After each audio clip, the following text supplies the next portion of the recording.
Welcome to the Full-Time FBA Show.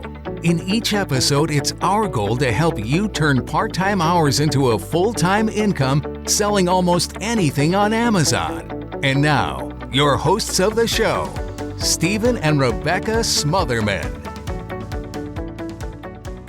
Hello there, and welcome to this episode of the Full-Time FBA Show. We're on episode number 192, and today's episode is going to be an interview that Stephen did with author Chris Green. He has a new book out called The Flip Game, and the book is about flipping items for big fun and big profits. So welcome to the show, Stephen, and tell us a little bit about what this interview is going to be about. Yeah, a few days ago, I sat down with Chris Green. We talked about a lot of different things, but one of the things we talked about was his new book called The Flip Game. And The Flip Game is something that is kind of going back to Chris Green's original roots with selling online.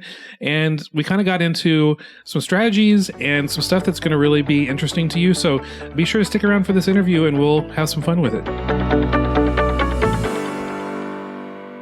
So in this interview with Chris Green, you're going to hear him and Stephen talking about flipping. And flipping is another word, you probably have already heard it before many times as you're getting into reselling items, but it's another word for arbitrage. It's the concept of buying an item for a low price and then reselling it for a higher price. And typically at Full-Time FBA, we concentrate on selling replen items that you can go and source over and over again in order to resell on a consistent basis and have that same inventory item in stock continually so that you're making money a little bit in a more of a passive way than the type of flipping that they're talking about in this interview. They're talking more about buying items one-off. It's an item that you're going to find and get a great deal on it and be able to flip it, but you're not necessarily going to be able to go and find it again to resell again and again. These are the types of items that you're going to find at garage sales, thrift stores, estate sales, those types of items. And that's a really great method to use if you don't have a lot of sourcing capital. If you don't have a lot of money to work with, if you're just getting started reselling, maybe you don't have a lot of money that you can spend on sourcing each week. And so flipping could be a really great way for you to get started with a small amount of capital and then build that up. Build that snowball of profits that we've talked about. And so that's one of the things that they talk about in this interview that's really, I think, one of the biggest takeaways is how you can use flipping to build up enough capital that you can start selling on Amazon or that you can transition from selling one-off items into selling wholesale items or more consistent sales through arbitrage on Amazon with the profits that you have built up from flipping these lower ticket items. So here's the interview. We hope you enjoy it. We hope you get a lot out of it. And we highly recommend that you follow Chris Green and learn more about his book, The Flip Game. All right, so I'm here today with Chris Green, and I've been looking forward to this conversation for a really long time. Chris Green has a new book coming out, and at the end of this conversation between Chris and I, I'm going to show you how you can get this book for free. And we're going to have a lot of fun doing that. Chris Green, you've been someone who I've looked up to for a long time in the reseller community, over, 11, 12 years, something like that, that I've been following you. And thanks just for being here today. No, I'm happy to be there. I had to look back. I actually published the book, Retail Arbitrage, the book that helped you get started, in 2011. Yes. I don't feel like I've been a published author for more than a decade, right? Because I never set out to be an author. I never set out to publish books. But it's a great way to distribute information. But yeah, it goes back to 2011. We started teaching about retail arbitrage. And yeah, we've done a few things since then. A lot around Amazon. I do think Amazon is probably one of the best marketplaces, to certainly connect with customers, depending on what you're selling, whether it's information or physical products, your own or other people's products. And yeah, no, I'm happy to hop on here and catch up and talk about all the different opportunities out there. Because I know a lot of people are like, I've heard people can make extra money on this internet thing. They're like, yes, you can. There are so many different ways that if you try to figure it out yourself, people frequently get overwhelmed with options. And they find podcasts like this, or they find books, and they try to whittle it down and say, okay, what should I do? What am I trying to do? What are my personal goals, and what am I good at? And if you can match those things up, I do believe everybody can make money on the internet doing something they actually enjoy, which is kind of like, that's not necessarily the American dream, but man, that sounds pretty good to be able to do what you like do something you're good at and make money at the same time. Yeah, I think listening to a podcast like this will help people figure that out. Yeah, absolutely. Yeah, I read your book, Retail Arbitrage. I paid about a little over $100 for it on Amazon. I read it over Thanksgiving break, was selling on Amazon by December, and then because I am a reseller, I resold your book back onto Amazon. Smart. Did you make profit off it? Just a little bit, yeah. The price has gone up, so made a little bit of a profit on that. And 12 months later, I was making a full-time income selling on Amazon. So I would not be an Amazon seller, I don't think, without your influence. This podcast probably would not be here without your influence in the life of myself and my wife. And we're just really grateful that you're here today. Well, I'm glad I could be a part of it, but I give yourself some credit for making the decisions. I talk about this frequently, and I feel like a 5% number keeps coming up, where like maybe 20 people read my book, and maybe one person really takes action. Right. So I've seen this number kind of pop up a lot. It's kind of 5%. It's 1 out of 20. And it's nothing against the 19, but it is look, you've got to actually choose. The information is out there, but you have to decide, yes, I am going to learn how to read the pricing information on Amazon, and I'm going to decide to go to Walmart and scan some barcodes. And then I'm going to decide to literally spend my money and commit to this inventory. And then if you're doing FBA, holy smokes, now I'm going to commit to spending shipping and sending it in. All this before you make any actual profit. Those are decisions that people have to make. They have to, take on a fairly small risk, but not a zero risk. But that's, the risk is so small because you have the Amazon pricing data, because you're very confident that these items are going to sell for this price. They're going to sell this quickly. It's Christmas time, so it's going to be sales.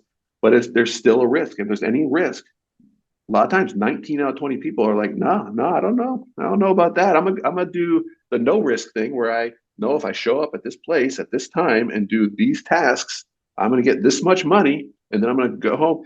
That's risk free. Yeah. But that doesn't necessarily have the rewards that can come with starting your own business, growing your own business, getting to a point where you have financial freedom to do what you want each day. Not live like a super baller lifestyle, but just the freedom to be like, you know what, this is what I'm going to do today. Versus, oh, I can't do what I want to do. I have to do what someone else wants me to do today because I have that job, which is nothing wrong with having a job. Jobs can be satisfying and steady and secure and all these things. But there's a level of risk that a lot of people are not willing to take. And I'm willing to bet it's about 5% of people who are taking those kinds of risks. So You're certainly in that 5%. Yeah, well, definitely. Yeah, I've took the risk. I saw the reward. We've experienced the reward, and it's been awesome. So I know that your first book was Retail Arbitrage. You came out with another book called Arbitrage, Online Arbitrage. You got an Amazon merch book. You taught people how to do Kindle books, and just like you got tons of stuff. But your latest book is called The Flip Game. So what inspired this book, and why are you wanting to focus on this right now? The Flip Game to me is just so much fun. And anytime I hear of somebody that wants to make extra money, they don't know how, flipping stuff on eBay, yes, anybody can do that. It's just a matter of finding the products, identifying it, and then just making a decision. Am I going to buy this? Like, based on what it costs, based on the condition and like what it's selling for. I can see the sold listings on eBay, or you can use WorthPoint and go back even a little further. You make a decision. Can I flip this? But you see how many are listed. You see how many have sold over the last 90 days. So you can really nail down and be like, okay, I'm very confident this will sell in this amount of time.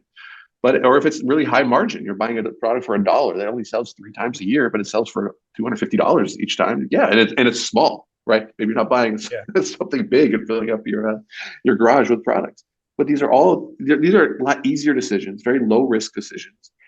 Thrift stores are all across the country, but you can find these products, especially at yard sales, thrift stores, estate sales. I have so much fun at estate sales. There's online estate sales that will ship to you.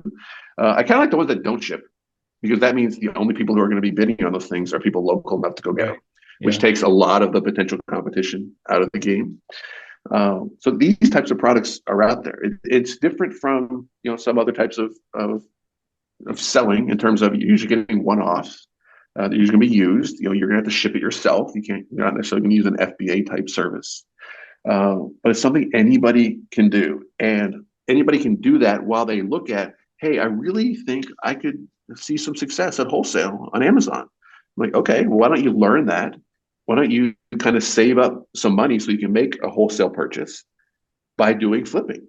And the people that enjoy flipping, and I find it's a common trait or characteristic where people who kind of have that entrepreneurial kind of mindset, they like making extra money. They like the treasure hunt.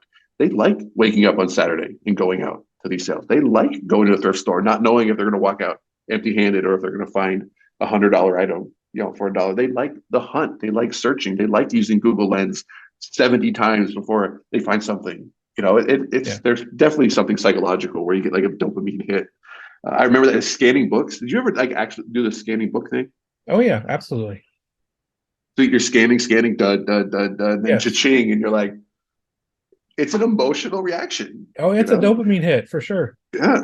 Yeah. And then it's like, it's not just dopamine in the sense of like by itself, but it's also like, I'm going to make $75 off of this one book. The estate sale I went to this last weekend, 3 different $300 books. These are like blood cancer, like textbooks, like very, very niche specific items, but they sell. You can see the sales rank, you can see the keeper graph. You can like, I was baffled. And these are books that anybody could have picked up and anybody could have scanned. And I wasn't there first. But then I'm like, oh, I didn't see these in the pictures. Let me scan that. Like, are you kidding me? These like this $300, this $200. Like, you can go to estate sales and find a book like this I bought for $2. All the books for $2. $2. And look on Amazon, this sells for $300 on Amazon. Yeah. Anybody can do this. And like, am I inviting competition? I guess, but holy smokes, I can't go to every estate sale in the country. Are you kidding me? So it is something that I say I got to go back to is this kind of distill it down. This is something everybody can do. Not everybody can do retail arbitrage, right? That maybe they're not built for it. Maybe they don't live in an area where they can do it. Right. Not everybody has the bankroll to do online arbitrage or wholesale or launch a private. Imagine failing at a private label launch. If like you put your entire nest egg on it, like that's not a good idea. You need to like launch and be like, hey, I just wasted $5,000, but I learned something, and I'm gonna launch again. And your confidence that like I lost $5,000 and like no, I need to. I'm screwed.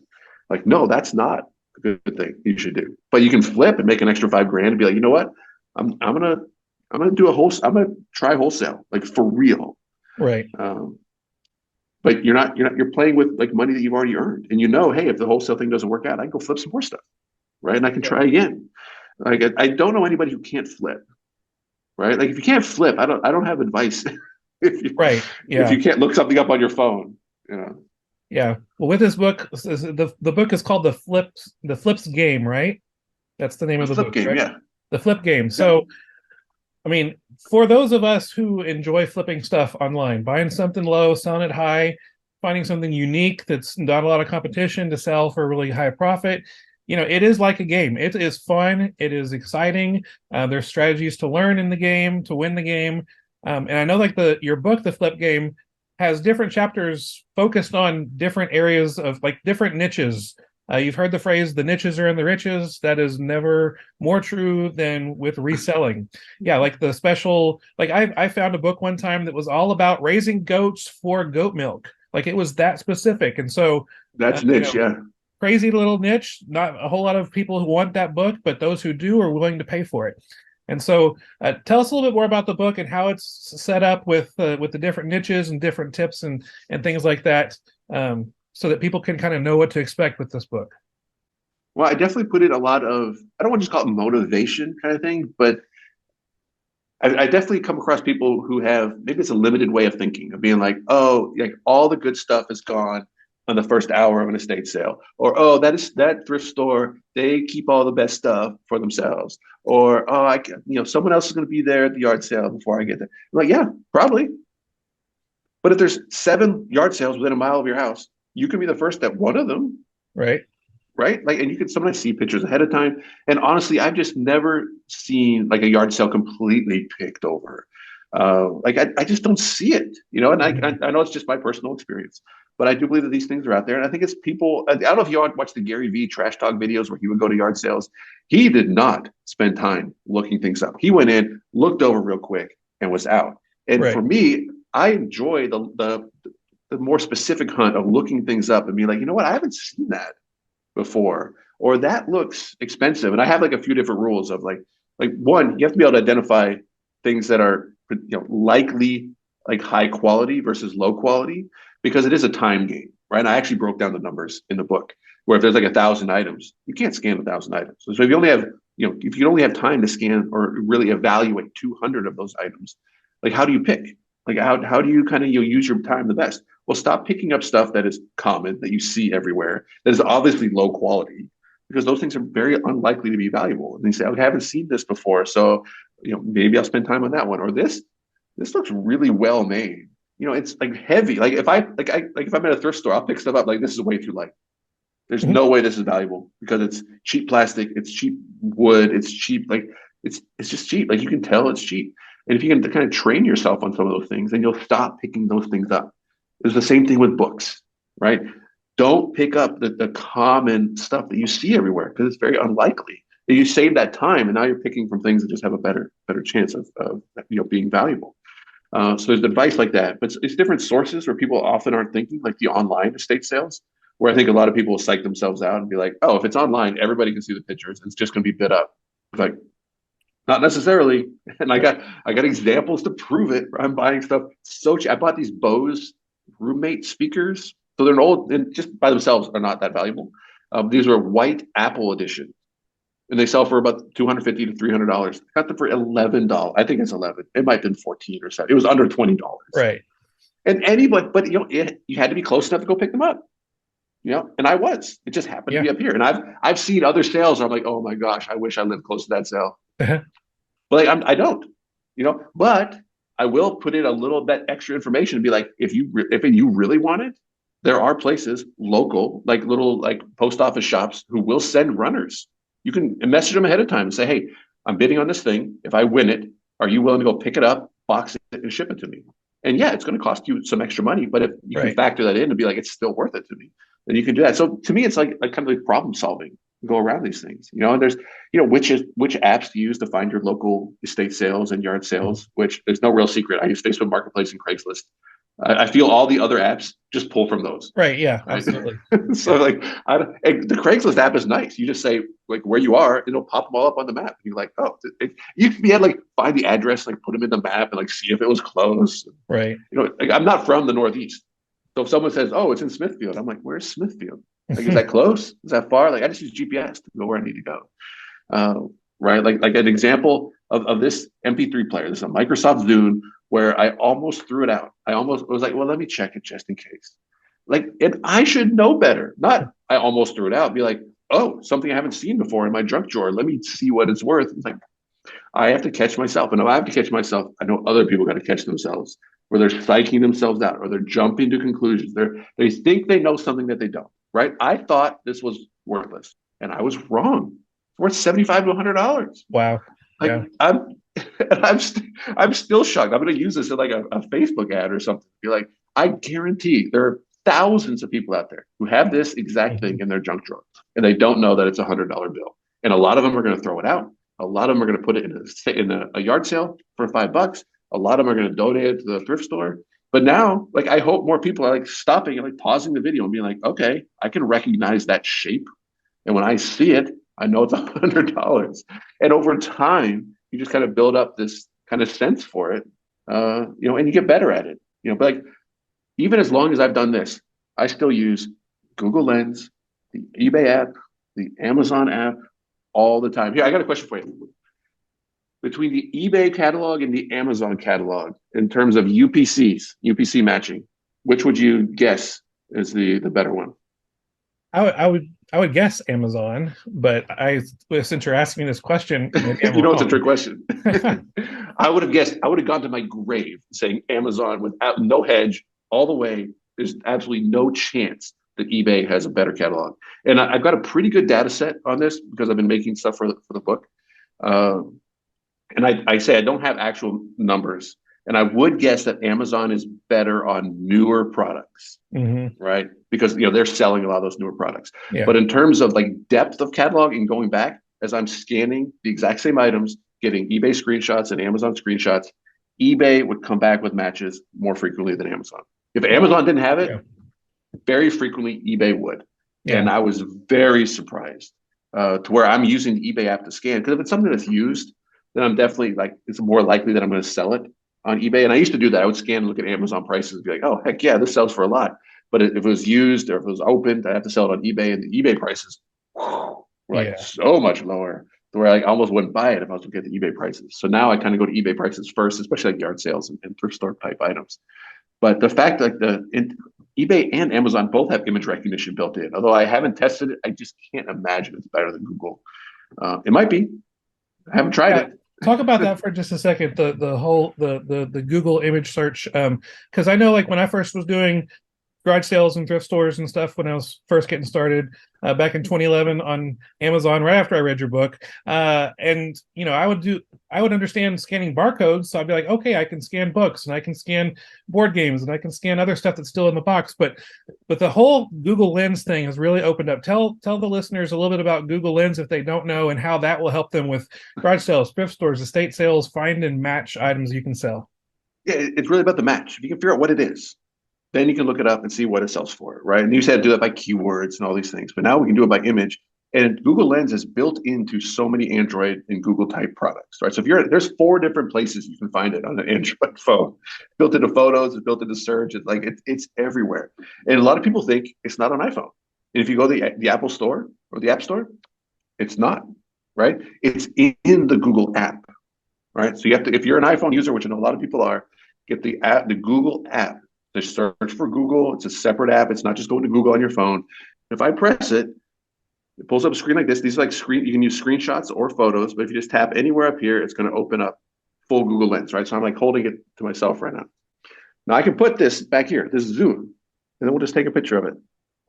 It's going to tell you exactly what it is. In like a split second, it says, oh, I know what that is. That's a Microsoft Zoom. Yeah.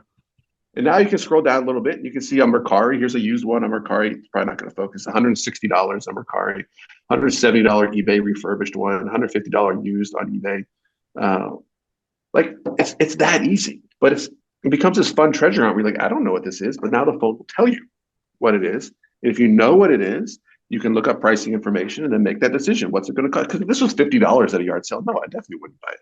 Right. But I guarantee, no one's going to get that at a yard sale. This is yard sales have yard sale prices. Right.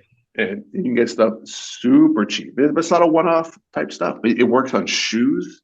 Works really well on shoes. And you can find, Jordans and LeBrons and like limited edition Crocs. I bought some USA Crocs a couple weeks ago. $5, brand new in the bag. They sell for $40. Not big money, but nice. Easy money. Yeah, that's right. Like it's just sitting there. They're size 12. So like anybody I know that has size 12, I'm like, look, you just have them if you want them. But if not, I'll sell them on eBay, or I might put them on Marketplace just to make it even easier. I won't even have to ship them. But it's I put all these things in the book about helping people identify products and using technology.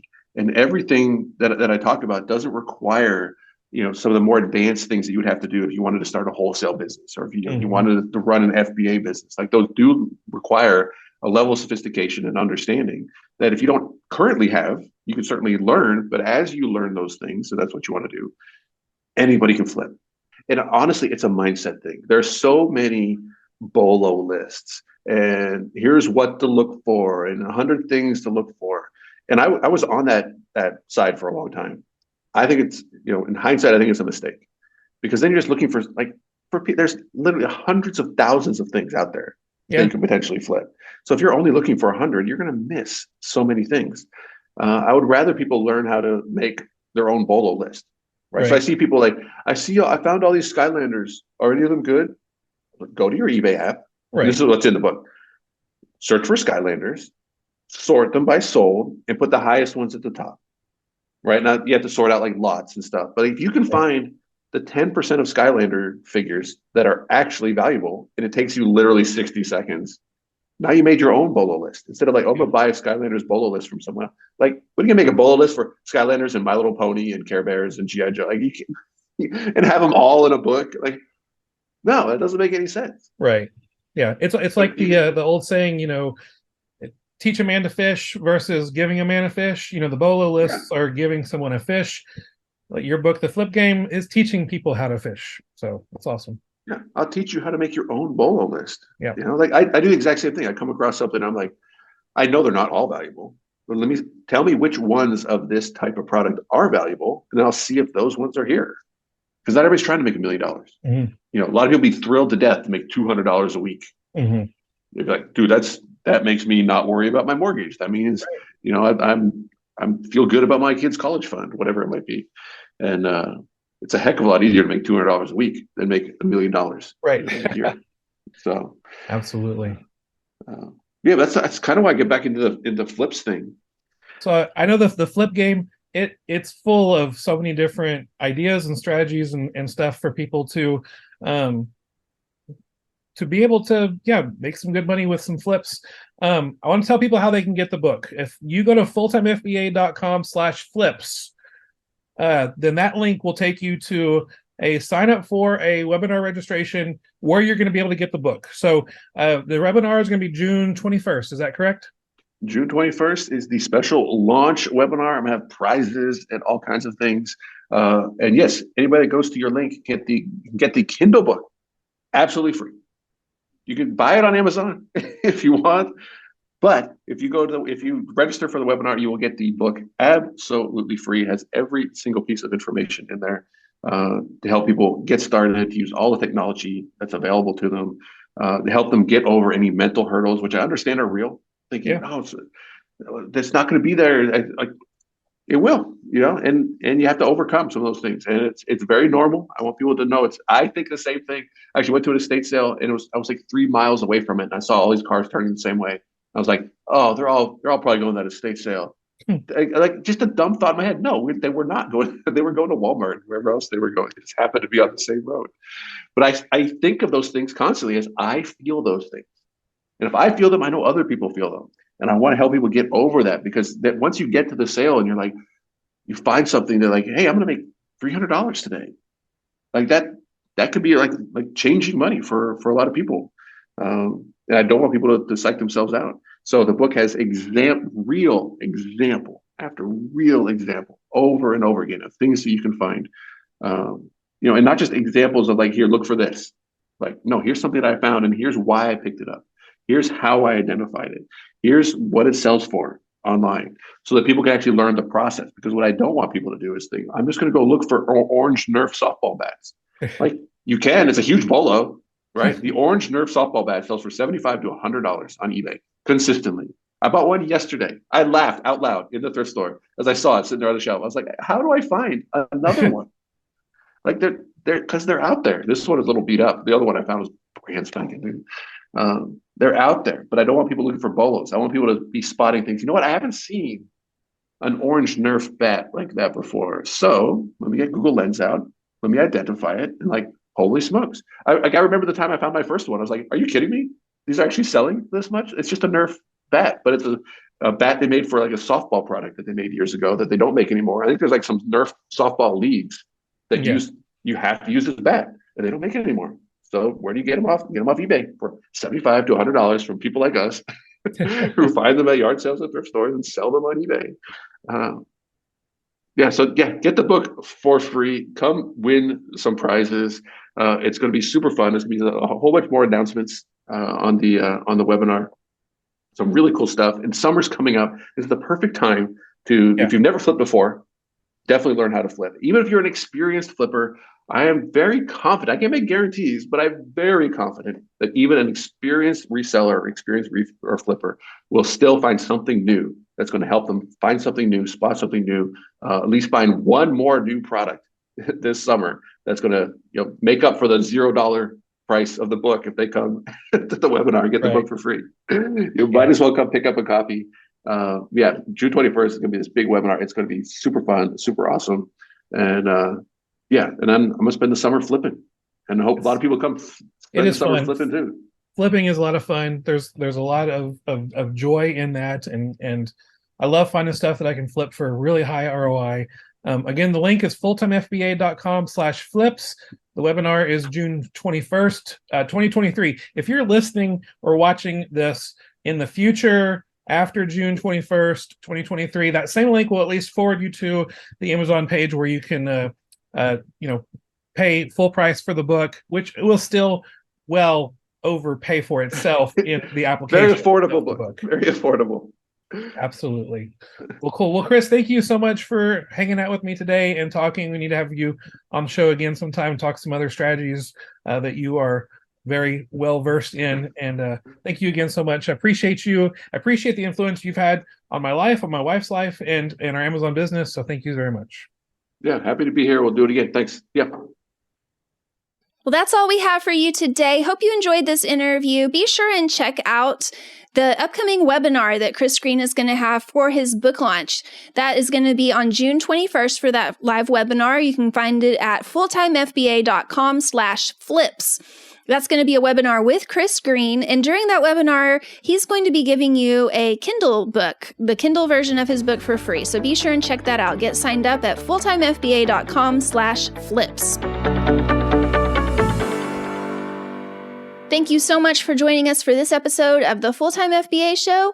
As a reminder, you can find the transcript of this episode along with the show notes and all of the links that have been mentioned at fulltimefba.com/192 because this is episode number 192. And next week on the Full-Time FBA Show, we're going to be sharing some of our best bookseller tips for selling on Amazon for maximum profit. So let's talk books next week. Hope you come back, and we'll see you then. That's all for this episode of the Full-Time FBA Show. So head over to fulltimefba.com/podcast, where you'll find the show notes and links from this episode.